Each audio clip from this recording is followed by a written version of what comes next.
Okay, so what if the one job that could save your family, the one thing is standing between you and utter desperation, was in a place that had completely lost all hope?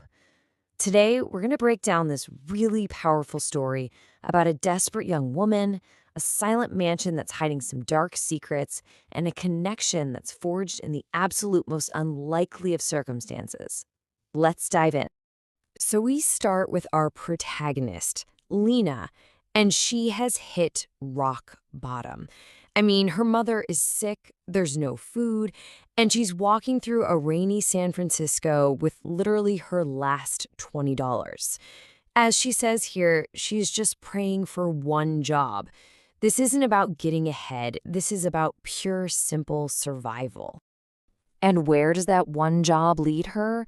To a massive, eerily silent mansion. It's owned by this reclusive and mysterious guy named Mr. Ethan Gray. And this is really where her world, a world of warmth and quiet desperation, just smashes right into his, which seems totally, utterly devoid of life. And this really lays out the two colliding worlds perfectly. You've got Lena, who, despite having nothing, is still full of hope. She's nurturing and kind. And then there's Ethan. He's this silhouette in a vast, cold, empty room. A man who has all the money in the world, but is completely broken, just haunted and trapped by a past he can't seem to escape. This right here, this advice from Lena's mother, it basically becomes her North Star through this whole thing. It's such beautiful foreshadowing, isn't it? It tells us she's not just there to clean the house. She might just be there to clean a soul. And this one idea really drives every single thing she does from here on out. So Lena starts working in this huge, empty house. And, where anyone else would just see a cold, intimidating boss, her kindness lets her see right through all that, right to the profound sadness underneath.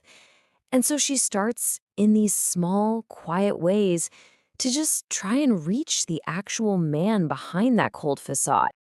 And this is the first real crack in the ice. She stumbles upon this old photo, and when Ethan finds her with it, she totally braces for him to yell. But he doesn't. What she sees instead is just pure, raw grief.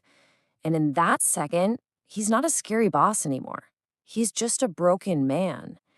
And she realizes he's not mean. He's just incredibly, incredibly lonely. And boom, this moment is the breakthrough. Ethan cuts his hand pretty badly, and Lena's immediate instinct isn't fear, it's just to care for him. He's absolutely stunned. You can tell no one has shown him simple, basic kindness in so long.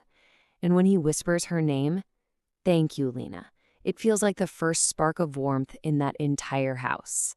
The connection is officially made. And then he finally lets her in. Ethan reveals the source of all his pain. His wife and his son were killed in an accident. And suddenly it all makes sense. The silence, the sadness, the way he's locked himself away from the world. For Lena, this just solidifies her mission. She decides right then she won't just clean his house. She's going to try to bring life back into it.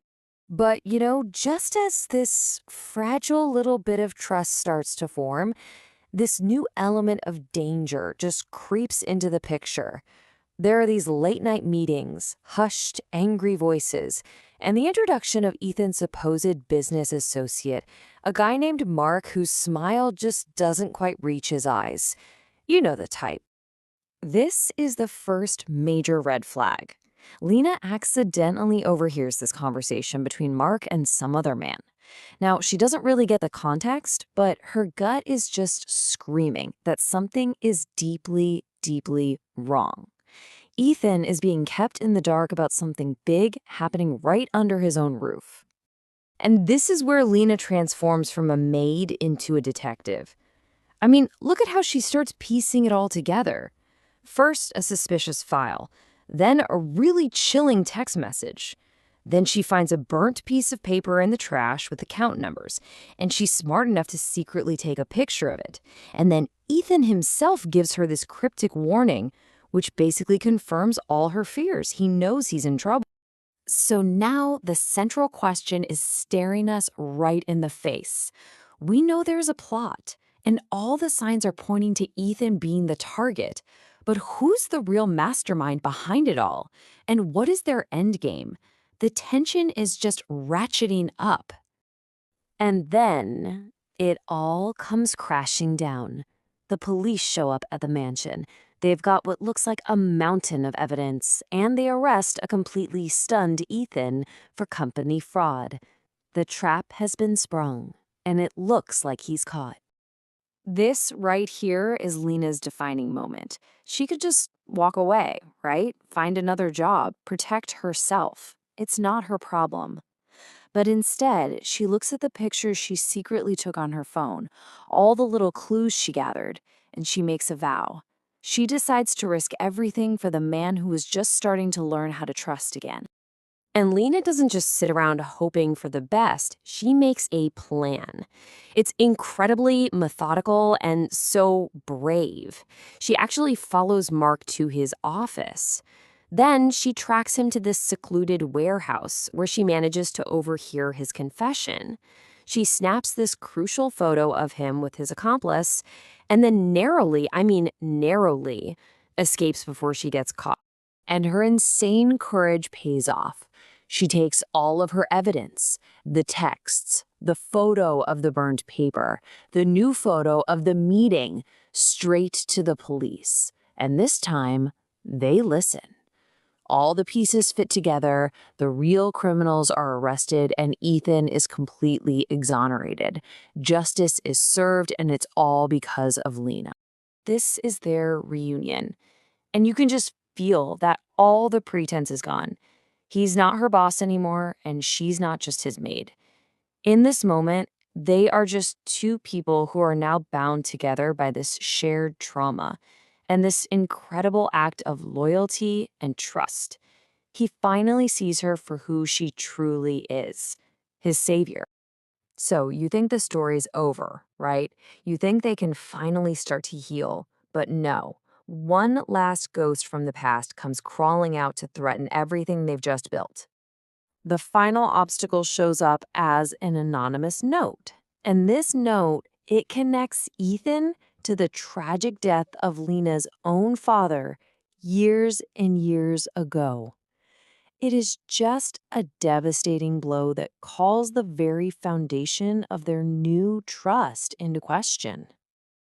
So the lie, as you can see it, is that Ethan was somehow responsible for her father's death.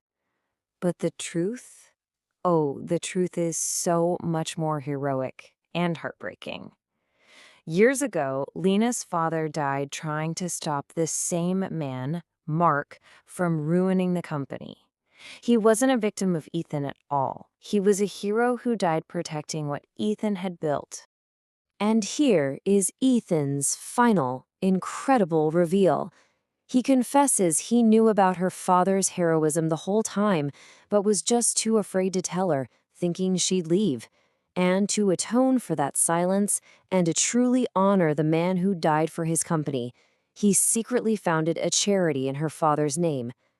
It's this quiet act of tribute that finally bridges the last gap between them. I mean, this slide just says it all, doesn't it? Lena didn't just solve a crime, she brought a man back from the emotional brink. Just look at that transformation, from completely closed off and broken to open and actually healing. It's this incredible journey of recovery, and not just for him, but for both of them. And the story leaves us with this really powerful message. It's not about being worthy of love or deserving it. It's about having the courage to protect it when you find it. And it really makes you wonder, right? Maybe the greatest love isn't found when we're perfect, but when we help each other heal from all our broken pieces.